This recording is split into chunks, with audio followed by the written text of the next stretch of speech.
Welcome to the very bloody and shrouded history of cinnamon. There's a hook for you. Cinnamon was so coveted that people were willing to kill for it. A lot. We'll get into all the details of that, but let me ask you, what is the one and only true cinnamon?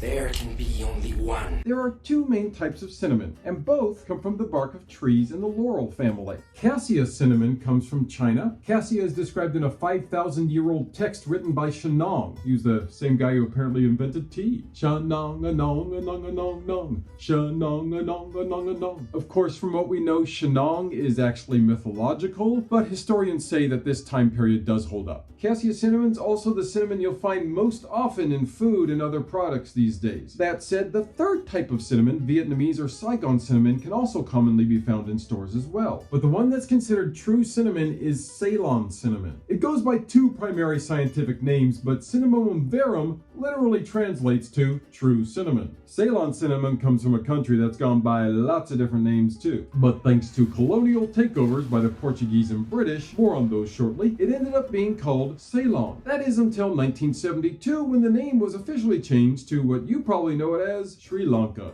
The wild name history aside, Ceylon is considered true cinnamon because it's the more refined and higher quality of the two cinnamons. And it's the one that's been more highly prized through the ages. While some dispute this, most believe that this was the cinnamon that was used by the Egyptians when they first started using it around 2000 BC. They used it primarily for perfume and, as you would expect from the Egyptians, for embalming. Though this time, rather than for preservation qualities, cinnamon was added in order to bless a soul into its next realm. And not surprisingly, it didn't take long for cinnamon to become the talk of the town. But because it was so hard to get a hold of, it was so expensive only the elites could afford it. So much so that in the 1st century, Pliny the Elder mentions how 327 grams of cinnamon was worth as much as a year's worth of agricultural labor. And the price was further driven up because it was used in highly specialized ways. The Hebrews used cinnamon for a highly specialized incense called the ketoret. Nations would use it as an exceptional gift when meeting foreign monarchs. And this made owning cinnamon a big status symbol. And this is the fun part. All of this was caused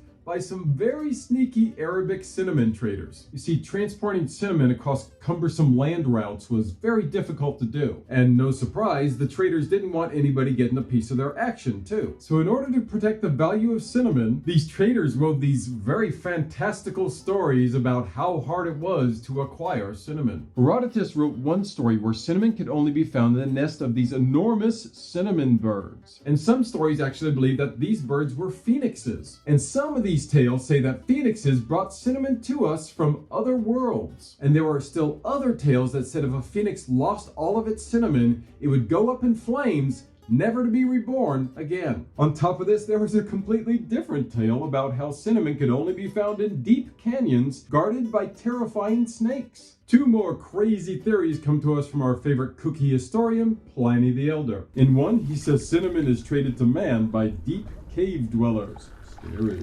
His other theory was that cinnamon came out of Ethiopia carried on rafts with no oars or sails, but powered by man alone and his courage.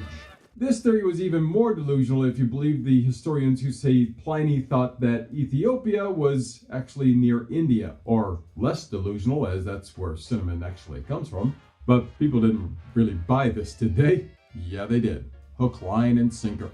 Thanks to all these fantastical tales, traders were able to keep the true location of Ceylon cinnamon a secret. And they managed to do this fun little charade for almost 1,000 years, until the 12th century. Alas, as I mentioned before, things are about to get a little bit gory. Starting with Emperor Nero. No one was in the room where it happened. The room where it happens, the room where it happens. But here's what we roughly believe to have occurred. Nero and his wife Poppaea Sabina got into a fiercely heated argument over him spending a little too much time at the old chariot races. Now, depending on which story you hear, Nero goes into this fit of rage and either kicks or out and out leaps on his wife's pregnant belly. There are some others who say that this was tamer and his wife just died from complications of a miscarriage. Either way, Nero is completely distraught and burns a year's supply of the city's cinnamon on her funeral pyre in order to atone for his part in her death. That is certainly pretty horrific, but things for cinnamon are about to get bloody on a global scale. You see, word finally got out about where true cinnamon was being produced, thanks to an Arabic scholar whose name I'm not going to try and pronounce, Marco Polo, who brought back both Cassia and Ceylon cinnamon from his travels, and John of Montecorvino, who spilled the beans about cinnamon in a letter he wrote in 1292. With this newfound knowledge, the Venetians, who had cornered the European cinnamon trade at the time,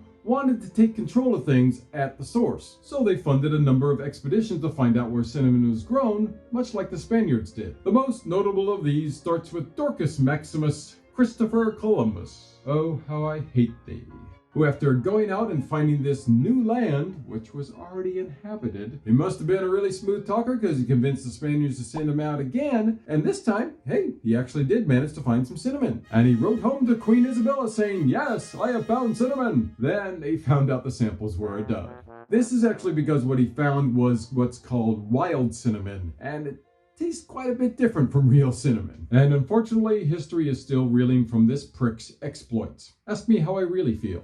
Well, we now know that cinnamon doesn't in fact come from fiery birds. That doesn't mean that some of these evil explorers were immune to having the wool pulled over their eyes. One of these was Francisco Pizarro, who was searching in South America for the fabled La Canela, or Valley of Cinnamon. In 1541, he was brutally torturing a lot of the locals in order to find out about this fabled valley. When he came upon Quito, the governor there said, and I don't quote, "Oh yeah, the Valley of Cinnamon? That's just about 10 days trek to the east, across the totally not treacherous Andes Mountains and Napo River." After setting out with over 4,000 people, Pizarro returned to Quito after a 2.5-year wild goose chase with only 80 men and no cinnamon. Much more successful and rather lucky was Portuguese explorer Dom Lourenço de Almeida, who ended up in Sri Lanka thanks to a really bad storm that forced him to land there in 1505. The Portuguese then worked out a fair and equitable deal with the locals to farm and distribute the world's most valuable cinnamon. Oh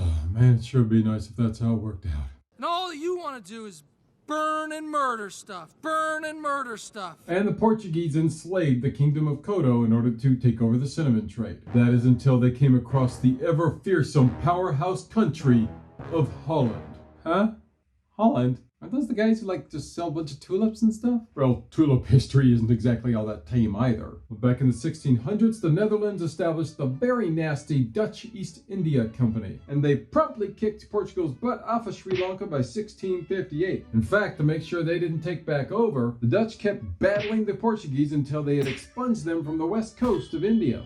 Sadly, the Dutch were probably even worse to the locals than the Portuguese, with horrible working conditions and ludicrous quotas that they had to meet. At one point, the locals luckily fought back and did take out a lot of the Dutch overlords. Unfortunately, it didn't quite work, as the Dutch did keep control of Sri Lanka. Until the English! And if you remember anything about this lot, they weren't terribly nice either. The English were feeling just a little bit left out, because gosh by golly, Ollie, they were the world's superpower around this time, and they deserved a good piece of that cinnamon-flavored pie. So they got their bloodthirsty rage on in a series of wars against the Dutch, known as the Anglo-Dutch Wars. Of course, this whole thing was over other spices and things as well, though cinnamon was still one of the crown jewels that England was after in this crimson-colored carnage. And while all this was going on, Lord Brown of the British East India Company established a cinnamon estate of his own in the Kannur district of Kerala, India. Oddly though, after the finish of these Anglo-Dutch Wars in 1784, the English still didn't control Sri Lanka. That's because the French had snuck in there and taken control of it during all this other murder and mayhem. Though the English, oh no, they wouldn't stand for that and promptly kicked their butts off the island, becoming official evil overlords as of 1815 and kept control of it all the way till 1948. My God, it's hard to keep track of all this bloodlust, isn't it? It's cinnamon, people. Just find a way to grow more of it, which is what ended up happening. With cassia cinnamon being much cheaper to produce, more plantations ended up being established, and eventually the value of cinnamon ended up coming down to a more equitable level. These days, there's 4 big players on the cinnamon market. There's a fourth one. Yeah. That's right, because Indonesia is the biggest producer of the other main cinnamon on the market today. While there are lots of cheaper varietals of cinnamon these days, Ceylon cinnamon is still the 4th most expensive spice in the world. Luckily these days, not as many people kill each other over its production.